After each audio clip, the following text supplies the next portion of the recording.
Hi, guys. My name is Dawn Cortese, and I'm the founder of Healthy Goals, Healthy Living. Welcome to the Thrive Beyond Work Summit, where we help you and your teams unleash stress, boost morale, get healthy, and transform the workplace. Today, we have two special guests, and I'm so excited about them. They are the authors of the book, Healthier Homes, and they are the founders of JS2 Partners.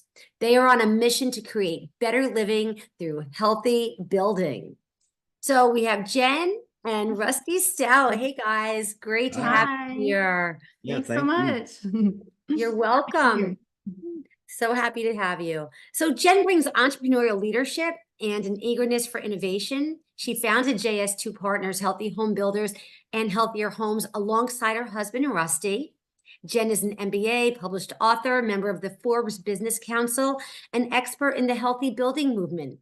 While her career background is in marketing and business development, Jen's passion lies within making a difference in people's lives. Because her own home made her sick years ago, she co-authored the book Healthier Homes and is a contributor to Forbes.com. Jen holds a Bachelor of Science Journalism from the University of Colorado, Boulder, and a Master in Business Administration from Southern Methodist University. And Jen was previously the executive director of the Hill Country Builders Association in Central Texas. Welcome, Jen. And, Thanks. and Rusty. Roll out the red carpet, please. You know it. You know it. So Rusty over here, he brings 20 years of construction knowledge, 300 million in projects managed, and a keen business acumen, having built and sold his successful commercial contracting company before teaming up with his wife, Jen. Together, they co-founded the world's first healthy home building company, JS2 Partners, and created their own paint brand and e-commerce company, Healthier Homes. Rusty is past president of the Hill Country Builders Association and currently serves as the chairman for the City of Horseshoe Bay Builders Committee. Rusty co-authored the book Healthier Homes and is a licensed realtor in the state of Texas. He also earned a real estate development certification from Cornell University and a project management professional designation from Park University. I'm so happy to have you here, Rusty. So happy to have you here, Jen. Likewise. Thank you. Thank you for the intro. Yeah. You're welcome. A lot to be proud of. And I wanted to share everything that I had learned about, both of you from a professional standpoint. Guys, I had read an article on LinkedIn that was published through Forbes.com. And it was an article that Jen had written. And I reached out to her. It was all about integrating workplace wellness and how to improve your bottom line with a healthy office. And as you know, this summit is all about thriving beyond work. We want healthy, happy employees. And when you have a healthy, happy workforce, you're going to drive a healthier bottom line. And we spend so much time working, whether we're working in an office or whether we're working in our home, that I figured Jen and Rusty would be the best people to bring on this program. And Jen, I would love for you to share, if you wouldn't mind, your story. Sure. Yeah, it's kind of the reason to why we do what we do. It was well over 10 years ago, probably more like 15 years ago. I was thinking about the other day. I was in grad school, pursuing my MBA at SMU, and I'd always been super healthy, no health problems. And suddenly my hair started coming out. I eventually had to wear a wig. I had like rashes all over my face, and I had seen doctors in multiple states and nobody could figure out what was wrong with me. And this had gone on for several years. And right before graduation, I found this horrific black mold problem behind the walls. And this is like a nice new apartment in Uptown Dallas. And so I was like, this has to have like something to do with what's going on with me. So I found an environmental doctor in Dallas, and they found high levels of mycotoxins in my body. And those are essentially the metabolites that mold produces. And they're carcinogenic, they're terrible, they wreak havoc on your immune system. I had learned that I'd become allergic to everything, like not just like trees and grasses, like this is like my clothes and my shampoo and my makeup, everything I was eating. And the worst offender was chemicals. And that really presented a problem because I couldn't find a place to live where I wouldn't react to what was around me. Formaldehyde, solvents, all the stuff that is used in new construction.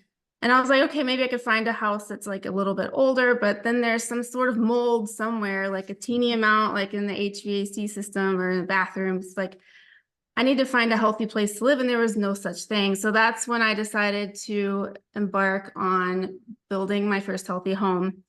And I was in Houston at the time. And it was a real focus on like air quality and water. And I looked at everything, like from the foundation to every like screw and nail, like, and you all know how many different pieces go into building a home. And here I am, a marketing person, and I'm like, okay, I'm going to figure this whole process out. And it was successful. I ended up moving to Central Texas, which is where I'd spend my summers, and the air there is a lot cleaner. And it's where I met Rusty at the Builders Association, and he was a longtime contractor, and he kind of, we worked together for a while, and then we started dating, and he really saw the difference it made in me. And at the time, we started building my second healthy home, and he kind of learned the whole process. And so he sold his company, and just we're like, let's start JS2 Partners and do this for other people. So that's how it started. Yeah. That is such an incredible story. And Rusty, being that you were in, building for all those years prior, and then you met Jen, how surprised were you with the whole story? I was surprised, is one way to put it. Inspired would kind of be the way that I put it, because she, a lot of people would have given up or just said, you know what, I'm sick and there's nothing I can do. And Jen researched and researched and researched and figured out a way. She didn't want to give up. She wanted her life back, and she got it back. And to me, I mean, it was awesome. So even before we started dating, I felt that way. I had my commercial company, and we were doing Department of Defense contracts for the government, and they don't really care what goes in their buildings. It's, square buildings with white walls, and that's pretty much all they care about. And so it was a learning curve for me, but it was also at the right time. I was getting tired of all the bureaucracy and tired of building those square boxes with white walls. And then of course, as soon as we started, everyone likes modern houses. So we're building square rooms with white walls. So, but it's nice. It's good to have a creative outlet and then do it with your best friend and wife too. It's pretty awesome. So I just love it. The two of you inspire me so much. Jen, your story is just incredible. And the fact that you didn't know anything about building, and you're like, well, I just have to fix this. If I can't just find a place, I've got to go learn how to build a house. I've got to go learn this.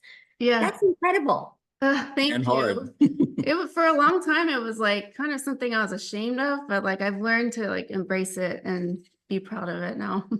Oh my gosh, you have so much to be proud of. And I understand. And I'm sorry that you had to go through all that, but look at what you're doing now with your experience. Yeah.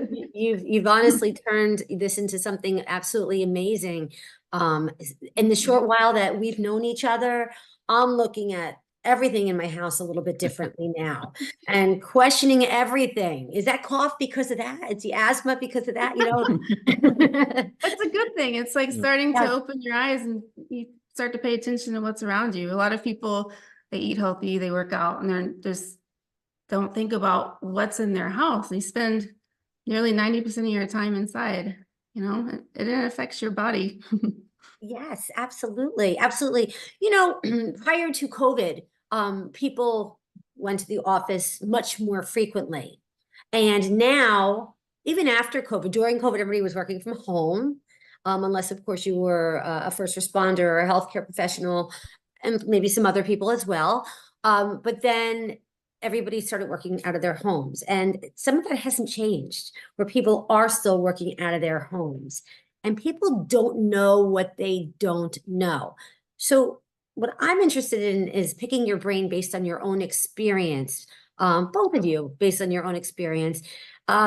When somebody is working from their home and they're sitting there saying, well, gee, I'm not sure if my home is so healthy, but I would like to have it checked, or I would like to do my own self-check.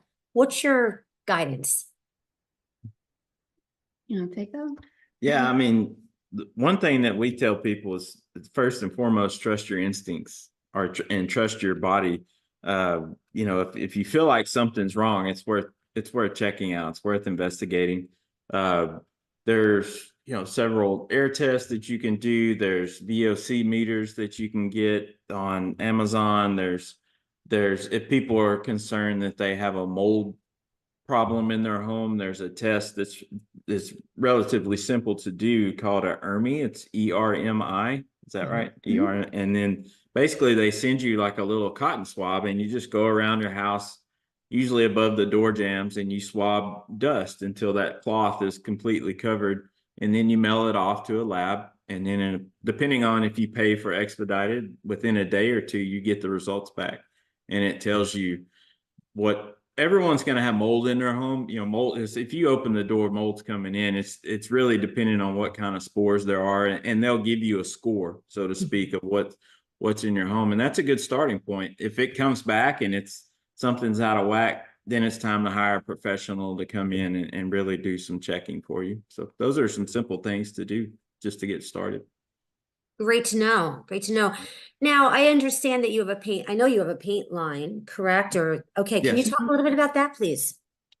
Yeah, so one of the, well, first of all, the largest surface of your home is covered in paint, your walls and your ceilings by far.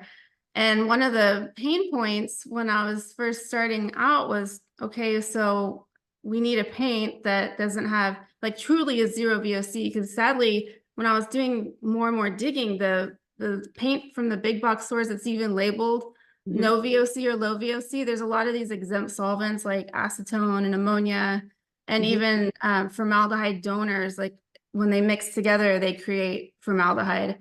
These are all being put in those paints. And that's like, you know, that's just not okay. Our level, our standards is like zero VOC. And so we formulated our own paints. And the cool thing about them is not only are they no VOC, but they seal the surface of the walls. So like say, especially like if you're remodeling a home and you don't know what's behind the walls, then it's definitely like a good idea to seal everything up with this paint, because it's like whatever's back there kind of just keeps it at bay. So it's a nice problem solution type thing. But yeah, we started marketing our own paints as we realized people probably should be using these too.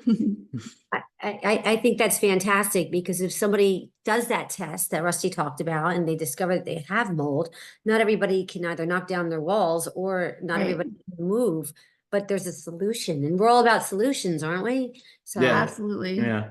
No, we're very aware that, you know, not everybody can build a brand new custom home from us, you know, a healthy home.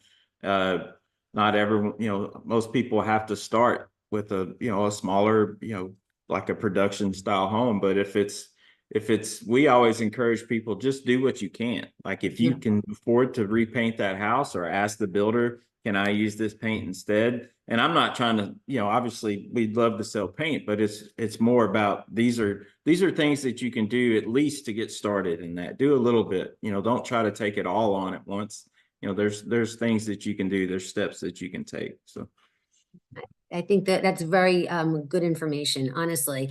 And if I could move to Texas and get a home built by you, I'd be really happy. yeah, come on. I would wait till the fall to come visit. If you come in the July or August, you probably would change your mind. But It's a little hot. A little hot, right? A little Yeah. hot. I get it. I totally get it. So, you know, employees are working from their home. And being that you build homes, you both have lots of experience. Just a quick question about the home office setup. Any recommendations you have for setting up a home office that supports both physical health and productivity? Yeah, absolutely. There's a lot of things that I don't think people really think about that are stressors on the body. Like, of course, indoor air quality is a huge one. And even something as simple as putting in an air purification system, like you can either put them on your house, like bolted onto the HVAC system, or you can get like a standalone one. Those help tremendously. They filter the air, they can purify it if you get the one with the ions and ozone and all that kind of, or not ozone, but the UV light. Then there's also I think with a home office setup, one of the largest challenges is you have your family and you have your distractions going on all the time around you. So like noise is a big kind of stressor. If you could find a place where you can, have natural light would be nice. If not, some kind of lighting that kind of looks like natural light. We usually recommend 2700 or 3000 K lighting. It's like the color temperature that kind of looks like outside light. And then what was the other one I was going to bring up that was important? Oh, thermal comfort. That's another one too. Like if you're at home, and I know Rusty and I have, he likes it cold and I like it warm. If you can zone your home to wherever you're working, the AC or the heat can be adjusted separately. That makes a big difference. They did a study in the New York City school system a while back, and the test scores on the hot days were much worse. And so it's funny how your environment really does impact like even your brain and your concentration. How interesting. Yeah. On those hot days, especially in Texas, I can imagine when it's over 100 degrees, it must be really hard to focus if the air conditioning is. Yeah. I blame it on the weather. Yeah. We have a model home that we office out of. And so behind us is Jen's zone. she has her zone. That's and then wonderful. on the opposite side is my zone. So we can, I think that's great. I really do. Can you talk about, now I'm going back to your situation, Jen, and you eventually moved, you told me, to a cleaner environment outside. It was just healthier. I forget what town you said you moved to. But talk to me a little bit about, for those people who might be going through something right now, something somewhat similar, was there like a detox or something of that nature that you followed in order to, that you might want to share? Yeah, no, that is integral to getting your health back. I mean, not only living in a place that's clean allows your body to detox, but detoxing is something that you have to do. I mean, unfortunately, the doctor that I went to described it like you're a barrel, and you have like, all this room, and once you fill up, suddenly it starts spilling over, and that's when you start to feel the symptoms. Like, and the other difficult thing too is symptoms are different for everybody. One person might develop asthma, like you were saying, and someone else may have like chronic rashes. And so it makes it hard for doctors, I think, a lot of times to pinpoint this type of thing. So that's why it's important for you, like whoever is listening, to think about, okay, so whenever I'm at home or wherever I'm at work, like what is what am I feeling? I start to become more self-aware. Anyways, going back to the detox thing, I think the sauna is really, really helpful, like an infrared sauna where you get in, like you sweat, because a lot of this stuff comes out through sweat, including like heavy metals too. It's amazing. I found out through all this that I had lead from when I was little. My dad would, he'd load his shotgun shells in the little attic area, which was not ventilated properly where we played. I remember it smelled like pencils in there. And so like I had a PICC line for several years as I was going through all this, and I would do chelation IVs. And so, it was nice to know at that point in time in my life, because I wanted to have children someday. And so I could, help to detox myself to where I could make my body a better place for my son. Pesticides are another one. I know that when we were little, and my parents, and I'm sure a lot of other people's parents, sprayed the inside of their house with pesticides for whatever reason. I can't imagine, but it was a norm. And, that stuff builds up in your body too, because I was doing these tests to uncover these things. And so that comes out actually pretty effectively in the sauna. Eating, of course, like organic food. One guy told me when I first started, it's not a sprint, it's a marathon. And it's kind of like a life change, and you really start to feel the difference as you progress, but it's slow. Wow, thanks for sharing all that. It sounds as though you definitely incorporated healthier habits, as you mentioned. It's not something that you did just to detox, but it's something that it's ongoing. For sure. I think everything that you mentioned, those are just healthy practices. I love the fact that you mentioned the sauna, the infrared sauna. Yeah. We have like in our bathroom a little alcove where it's a sauna. Heavenly Heat's the one that we really like because there's no glues in it, and it's just made out of poplar, and it just like kind of, I don't know, what are the buckles, I guess, together. Yeah, like snaps together. Oh, Yeah. really? Interesting. Not Is as easy as I made it sound. I've taken it apart and put it back together. It's definitely a little bit harder than just snapping it together. it? It's almost like a baby crib. It's Baby crib was harder to put Yeah. together than we thought. Okay. That's great. Well, listen, it sounds like it's worth it though, even putting it together and that For sure. that's good. So, I keep opening up Healthier Homes and Wow. reading it, and I've really enjoyed this book. So I don't have any background in building, any background in construction, but this book spoke to me. And there's so many practical things. I understand everything that's in here, and there might be a word or two that I've looked up, but it doesn't, like, I've learned things about this. So this book is not just for, a builder or somebody in construction, but it's also for a person who really just wants a healthier home. And that's what I really, really like about it. And it makes somebody like me who's been in my house for over 20 years rethink and question what is in there, and maybe everything is perfectly fine, but you know what? It's going to make us do a little research because we care about our family. We want, Sure. when I talk about a healthy lifestyle, it's everything. What I never thought about was that had anything to do with the home until I saw your article. And I'm so glad I did get to see that article. If it's okay with you, there's a couple of things in the book that I just would love to hear a little bit more about from you. Sure. One is EMF. I would love to just get your 2 cents on that, if you would, please. Sure. It's electromagnetic frequency is what it stands for. And I think the easiest way for people to understand is it's one long continuum. Like light is EMF. So you have like on this continuum at the very bottom, you have like motors, and then you have the like transmission power lines. And then you move up a little further and there's radio frequencies. And inside that radio frequency area, there's microwaves. And those are, of course, we all know, mom told us when we were little, those are not good for you. And then you have visible light, and then you have like the infrared light that you can't see, like in the saunas.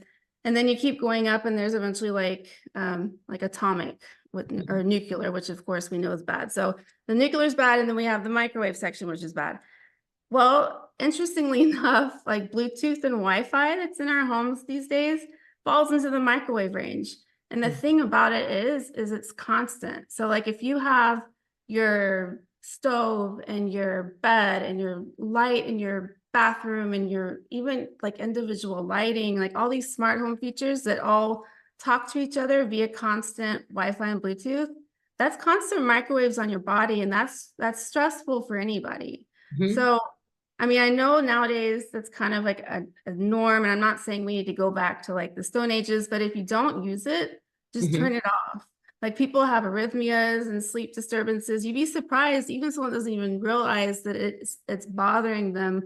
If you turn off your router at night and you turn off at the individual source, like your phone, your computer, those functions, probably sleep better. Yeah, we recently hired a new girl to help with some of our social media stuff like that, and she's probably 27, 28, and she actually reached out to us. She really liked what we were doing, but was it last weekend or weekend before, she texted Jen, and her boyfriend tried it. They turned off all their Wi-Fi, and she's like, I swear, I don't know if it's placebo effect, but I think I slept better. And so it was kind of cool to It's like I crushed my workout the next morning.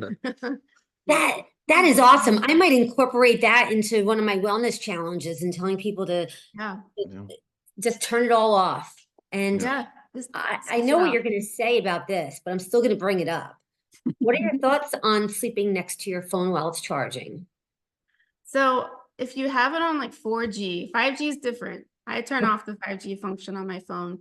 But if you put it on 4G and it's like, I think that's 3 feet away from you, then it's fine. Or 4 feet. It's funny how like different frequencies travel different lengths, but just regular 4G, it's fine as long as it's kind of like on the other side of your bedstand. I think it's a great question because everyone does. When we use our phone for our alarm, and everybody keeps it there. I think putting it away like Jim was saying, also helps with the alarm because you have to actually get up Get up and and grab go it. turn it off and not hit snooze, 3 or 4 times. But I'm guilty of Yep, no, I hear you. Actually, I didn't know the answer to your question, so I didn't know that was, so thank you for saying that there's a difference between the 4G, 5G. So thank Yeah, you. so 5G, this is interesting. The way that that technology works, from what I understand, is it's like you're an antenna basically. So, not only it goes a short distance, so your phone is pinging other people's conversations. Like you're Mhm. actually acting like as a human antenna, and like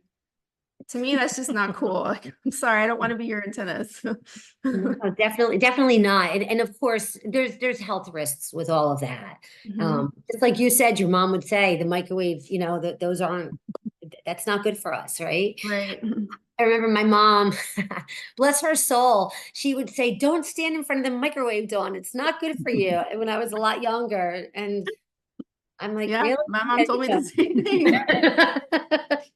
So, but now that the research is out there and there's so much more education on all of this, but sometimes our habits can get in the way of our decision making, despite the education and the information that's out there, right? Yes, I think you can kind of pick and choose what you want to hear and believe for sure. But I Right. mean, and I, I think habits of convenience are really hard Mhm. to break. I mean, Wi-Fi is very convenient. Bluetooth is very convenient. And so it was definitely whenever Jen and I started dating and eventually moved in together, I was one of those people. I had everything was Bluetooth. I thought it was awesome that I could do all these things. And so it was certainly something I had to change. Gladly did it, but I mean for the better. Once I learned, all these things that were going on around me as I was just sleeping, it's like, yeah, it's probably not a bad idea to turn all this off. So We built our houses completely yeah, wired. So you can actually have like a smart home that's wired. I think a lot of people don't realize, even builders don't realize that it's possible. And the funny thing about it is, because one of the arguments is, well, I mean, if it's wireless, then you don't have to run wire to it, but you still have to have power to it. So you're not really saving any money by doing Wi-Fi connectivity when you can just run like a low volt wire. It's the same Mhm. thing as power wire. That's really good to know. And I'm sure your people are taking notes right now as to their next home, what they're going to do, and so forth and so on. That's good information. We still keep a landline in our home. I don't pick it up when it rings because anybody who needs to get a hold of us, they can just call our cell phone. But we keep it in case of emergencies, in case sure. the Wi-Fi goes down. But you know what? It's going to make people rethink. With the Yeah. smart, is there something that you'd like to talk about with the smart homes now? And not just, maybe with the electricity, with the stoves, the water, things of that nature. Are there benefits or are there risks that are involved in that? Does EMF come into play with that too? So certainly EMF comes into play, but there are other risks. I mean, we have real world experience with this where some people have a vacation home and their power went out and it whenever it came back on, I guess their smart home features didn't reset and like they lost all the stuff in their freezer. Whenever they got there, they couldn't open their garage door because they couldn't talk to it from their phone. And I mean, it sounds silly, but these are things that are happening. And then they're not very secure. Mhm. I understand very easily people can get your info. And honestly, and I'm not a conspiracy theorist at all, but there's only, in my opinion, there's only one reason why, an appliance company needs your refrigerator to have that info is because they want to know your habits. Like they want it so they can market to you. I don't think Mhm. there's anything nefarious. They're just trying to figure out how can we market to these Like if you people. cook a lot, Yeah. then you might qualify for home food delivery, or maybe Mhm. not. Maybe if you don't cook a lot, the home food delivery service. I mean, So, I makes sense. mean, there's money in that info, and these manufacturers realize that. But what Mhm. we're seeing, and this is not just in the healthy home business that we're in, but in the construction business as a whole, the publications that we're getting is that the manufacturers are actually starting to go back because they're realizing that the majority of people really don't care about their stove being able to talk to their car. Like, who really wants to start boiling a pot of water on the way home from work? You know, it's like, Right? I don't get it. I don't, but I understand. No, that's really good information. And, I think about, people relieving stress and boosting morale and just being healthier and happier and living a better quality life. Some of the smart home features I'm sure are great, but there's also, added concerns with everything. And so I hear exactly what you're saying, and it makes sense to me. I'm not in your industry, but it makes complete sense what you're saying, Rusty and Jen. You know, we want people to feel good. We want them to feel well rested. If it means that they have to shut down all their Bluetooth and shut down their router and all that, that's a tip, I think. If it means, taking some notes on the ventilation, taking some notes on swiping the walls to see if there's mold, that simple test that you had mentioned before, Rusty, I think these are all things that could lead to a better, healthier environment. And if you have better rest and you are working, you're going to probably feel better all around. That's the goal. Yeah. We want people to be Right. healthier and happier, and that's the bottom line. We don't want them stressed. What else is there? If there's anything that you would like to talk about right now that I didn't ask you and that we didn't cover? Yeah, so a big thing, furniture inside your Okay. home. So we were building these houses and we give the keys over, and then they're like, well, what are we gonna furnish our house with? Because we want a healthy home, and so the furniture is just as important. Like what you put in your house is just as important as what you build it with. And so we realized that I was doing these interior design packages, and it was really hard to source things without MDF, which is basically like sawdust that's mixed with glue and then molded into furniture. A lot of the furniture, even from the nice stores, you'll find furniture that's not solid wood. It's actually made with MDF, and that off gases formaldehyde for a very long time. Then there's like the finishes, and a lot of them use like oil-based solvents and just a lot of different things. So we wanted to figure out a way to source natural furnishings for people. And that was whenever we published the book, we started healthierhomes.com to be able to do that. And I think a lot of times, it's not like throw everything out and get all new stuff, but if you're looking for a new mattress, or if you're in the market to get a new couch, like start to think about these things. Like what kind of foam are they putting in that couch? Like what kind of material upholstery is on it?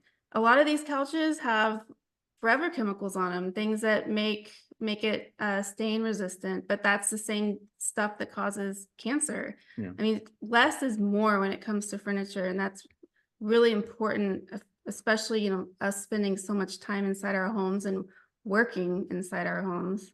Yeah, Mhm. I'm pretty active in the city, and friends with the fire chief here, and talking to him about this, and he said the number one killer of firemen is not fire, it's the fumes from the Mm. furniture and the things that are burning up in the homes or the office building. And he said they'll get them a few years down the road from cancer from the fumes, not from the fire. So Oh, that's yeah. awful. That's Yeah. awful. So I didn't mean to be like bring you down. It's just that to No, bolt it's on truth, to though, Jen's point Important.